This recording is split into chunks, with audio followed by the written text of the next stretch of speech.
பூவை என்கிட்ட கொடுக்குற? உன் பொண்டாட்டிட்ட கொடுற. காயத்ரி, இந்த பூ வச்சுக்கோ. என்னம்மா பூ வாங்கி தலையில வச்சுக்கோ. என்னம்மா நீ இவ்வளவு யோசிக்கிற? ஏய் பூவை கொடுற, நானே தலையில வச்சு விடுறேன். இவ்வளவு யோசிக்கிற? காயத்ரி, எப்படி இருக்க காயத்ரி? உன்னை பார்க்காம உன்கிட்ட பேசாம என்னால இருக்க முடியல காயத்ரி. நரக வேதனையா இருக்கு காயத்ரி. என் மேல எதுவும் கோவம் இல்லையே. வேணும்னு ஒண்ணும் கல்யாண மண்டபத்துல உன்னை விட்டுட்டு ஓடல.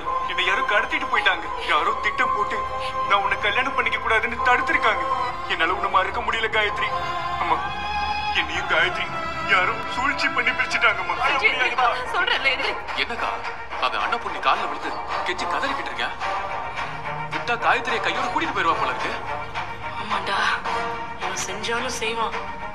அன்னபூர்ணியும் அழிவு கட்டத்தனமா அவனோட இவளை அனுப்பி வச்சாலும் அனுப்பி வச்சிருவான்.